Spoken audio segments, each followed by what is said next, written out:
running away. We thought Craig Ferguson had this. You know what? I think he's really cute. And I met him the day he moved to LA about 20 years ago. But I think he's so like out there that I don't find that attractive.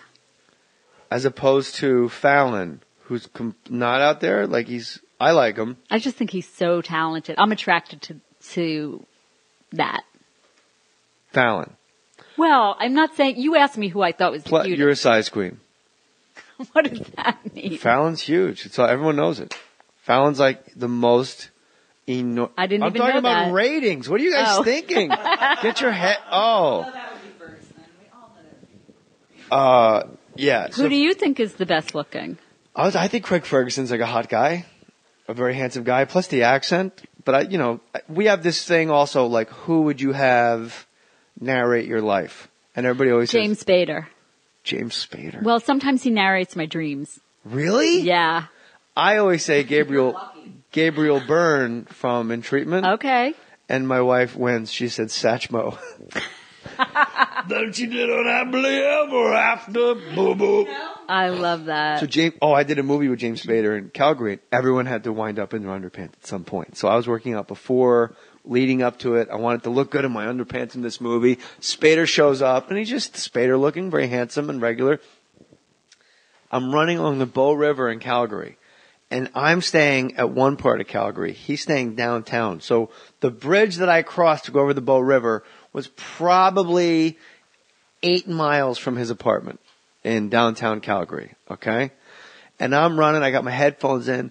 And I see like this old man like shuffling across the bridge. Like he could barely lift his feet up. And in my mind, I'm thinking, I'm listening to like Bad Brains. And I'm like just chugging along. I'm doing push-ups and running. I'm like, people that old, I don't know if it's good for them. It's fucking Spader. He has a sex scene the next day with Melora Walters. And I take my headphones off and I go to say to him like, what are you doing? Because it's 8 miles, right. And he's figured, I'm just going to work it all off right now. Like when you're a kid and you don't brush your teeth for like a week, so you brush them really good for like an hour to make up for it. This maniac runs 8 miles, and he's got to go back, so it's going to be like a marathon length run. He's halfway across the bridge. I take my headphones off, and he's just dripping with sweat. He keeps taking his glasses off, and he just looks at me and goes, this is crazy. He should have started earlier. This is crazy. That's all he said. And then he kept jogging. Does he say that when he narrates your life? It's just in my dreams. Oh, your dreams. Yeah. Can you do him? Do you do him? I don't think I can do him. No, that's Jeff Goldblum. No, I can't do him. But Satchmo, that's a good one. I think Gabriel Byrne. I sat next to him on a plane. I sat next to 4 famous people on a plane. At once? No. Oh, him. Damn it. J. Edward Olmos or Edward James Olmos? Edward James Olmos.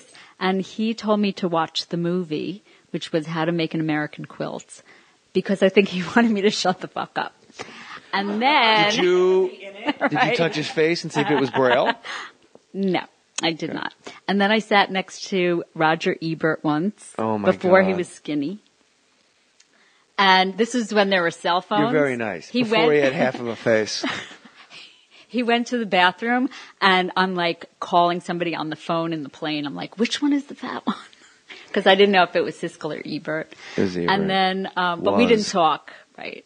And then the third one was, I'm blanking on who the next one was. He's good. Oh, Shaft. Richard Roundtree? I sat next to Richard Roundtree, who taught me what hair of the dog means. You didn't know what that meant? I didn't. Why, were you hungover on No, the plane? he was drinking. Yeah, I'm hungover. And it was like in the morning. I need a little hair to Oh, know. I did ask Roger Ebert if I should watch the movie. What was the movie? Shaft. I don't know. I don't remember. You don't remember for real? No, there was no movie on the plane. Don't you find when you watch or read movie reviews in newspapers, it's the most absurd clique of people ever. I've always wanted to do that's a Weekend Update thing that I wrote that never got on. It was movie reviewers reviews. I gotta be honest with you, I saw Cliff, Mm-hmm. what was it called? Cliffhanger. And I was not blown out the back of the theater. I started in this chair and I stayed in the chair. Right. I was never, it didn't even vibrate. And I saw this, it was not a romp. I never felt romped. I don't know what a romp is, but if sitting there They watching didn't do that bit? They wouldn't do that. They didn't do much that I thought would be a good idea. I pitched a gay movie reviewer that sings a failed actor that like Corky from not Life Goes On, Corky from Waiting Facts for Guffman. of Life. Oh, Waiting for Guffman. Is his name Corky in Waiting for Guffman? yeah. And I had Mrs. Doubtfire, like his name was Lance Crothers. I was like, "Hey, little girl, is your daddy home, or did he dress up like a woman from an old folks' home?" Ooh. I give it 5 stars, and they were like, "Yeah, we're not really doing gay stuff." It got to dress rehearsal, and it got an applause where Kevin Nealon couldn't do his next joke. Oh, well, they did that on the Wayne show in Living Color. They had the gay movie reviewers. Oh, the 2 guys, 2 snaps up. Yeah. Hated it. Not the same thing. So but I hate that they tell you what the end of the movie is. Like, I hate when they give the plot away. You were mad at that sketch for doing spoilers. No, I'm mad at, like, reviewers who give spoilers. Oh, but you weren't talking about Keenan Ivory Wayans No. and Damon Wayans. No, I hate that reviewers give the plot away. If I were a reviewer, I would just say, go to it or don't go to it. Yeah, and sometimes the review is so, like, Tree of Life to, like, this is the greatest thing. Oh, this is the best review. I didn't see it, but unwatchable. Unwatchable. But Brad Pitt, by the way, in the first 20 minutes of Tree of Life, you go, this is really good. And then there's, like, a fucking dinosaur drinking out of a river and a jellyfish for, like, 14 minutes. Like, Terrence Malick just was asleep. Like, just edit the fucking movie. I don't care what's in it. Go to the aquarium and film shit. It was abysmal. But Brad Pitt, the best I've ever seen him in anything. Wow. In anything. Ever. Including better than he was in Angelina Jolie, as my wife just said. I saw, flying back from South Carolina recently, I saw one of my favorite movies of this year. What was it? Jeff Who Lives at Home. With Excellent. Jason Segel. Excellent movie. Right? Go to that. Excellent movie. Did you see Wanderlust, written by our friend Ken Marino? Not yet. Perfect movie. Really? Wanderlust? Excellent movie. Okay. What else should have I you seen? see? This is good. All the movies I watch are in hotel. I will not go to a movie theater because I don't want to share it with anybody. I don't want to hear you laughing. That's why I don't want to be pregnant. Why is that? I don't want to share my food with anyone. If you were pregnant, you more than anyone would probably mind that. Have material. You have lots of material, but you more than anyone that's ever lived would mind that. It's not going to happen though. Why not? Menopause. Does that happen at 51? 45. Really? Do you go batshit crazy in menopause? No, I never had. I had a few hot flashes. I thought it was What global is warming. A hot you just get hot? Your skin just suddenly, you're like a furnace. And you sweat. I liked it because I like sweating without having to exercise. Like I like hot flashes or sitting in one of those audits.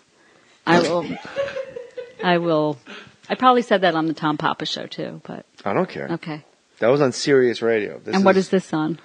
On iTunes, on Stitcher. It's 250,000 people, but sometimes they put it up on the Opie and Anthony channel on Sirius XM. And that stamp thing that you were. My perfect stamps.com. They sent me a disc.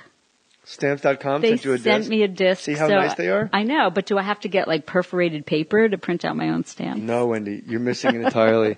You don't have to do anything. Oh. Did they send you a digital scale? I didn't get the scale. Don't you want to know how much your qualify. hand weighs?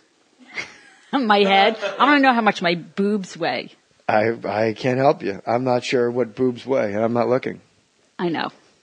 I pride myself on that. Your wife can look. Sure. You're very petite. I'm 5'2". 5'4" and 2-inch heels. What about with an afro, like in Fletch? If you had a giant afro. Taller. But the reason I call my special taller on TV is because inevitably somebody will come up and say, "Oh my God, you look so much taller on TV. I thought you were like 6 feet."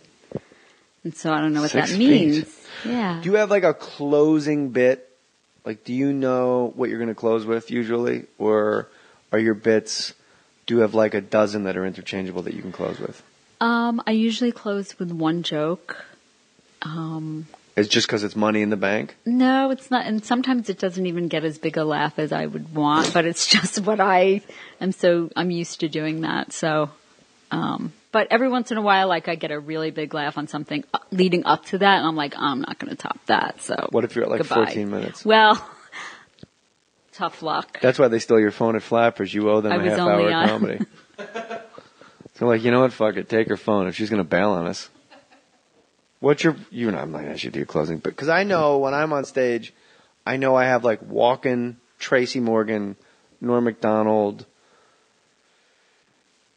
Clint, there's like a Clint Eastwood story. Like I know I have like that row. Like that's You my can go to. That's the margin, and I know I can write anything outside the lines leading up to that. So I have like 40 minutes to just do whatever happens. Do you love performing still?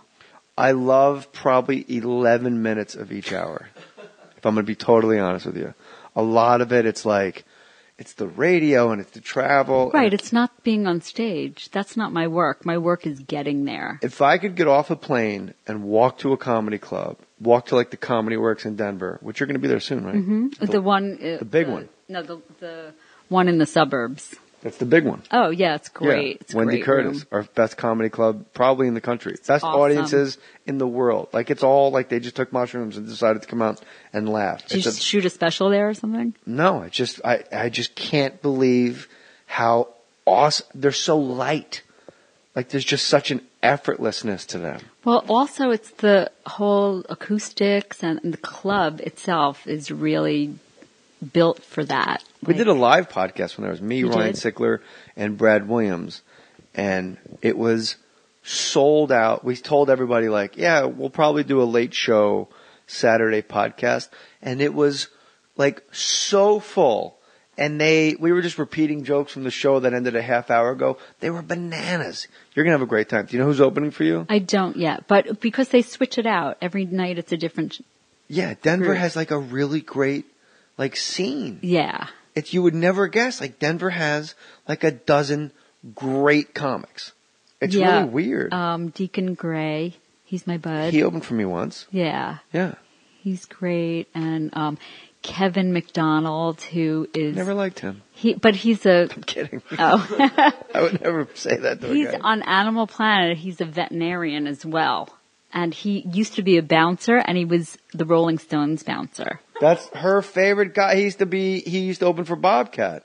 He's like a Kevin? Hell's Angel guy. Yeah, He's huge. He's incredible. he's He's great. like one of the more fascinating guys around. Yeah, I think he meant Kevin McDonald from Kids in the Hall. no, but he's funny too. But he's not at the Improv. Yeah, this he's guy- at Denver Comedy Works. Denver Comedy Works. When's that? When are you doing that? I'm doing that August 1st that week. Like Little Long Island came out. We're breaking her down. August, coffee. Give me Let's some water. talk. Can I What's have this some here? water? All right, but don't you enjoy a nice cold Pepsi? Oh, yes. Well, let me tell you about this contest. I'm a diehard baseball fan, and I'm thrilled to have teamed up with 0 Calorie Pepsi Max for the 2012 Field of Dreams program. For the second straight year, Pepsi Max asked fans to vote for their dream team of living baseball legends in the American National League. Liebman, this might be like the coolest contest ever if you're like you're not a big sports person. I had athlete's foot once, but That's good. If I said to like Andrew, no one here's a sports guy. It's a bunch of comic book reading, menopause having. does Corey read comic books? Yeah, Corey actually wrote a comic book about menopause. She's 20. If you're a baseball, 22. If you're a baseball fan, you got to vote online for your all-time favorite American League team and your all-time favorite National League team.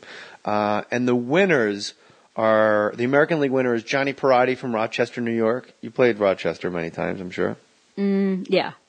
Really? You can say no. I don't No. care. I don't think Johnny Parati. You're probably not his demo. Is that baseball or? Johnny Parati is a contest winner in a baseball contest. Oh. And the National League winner was Stephen Katchmark from Washington, D.C.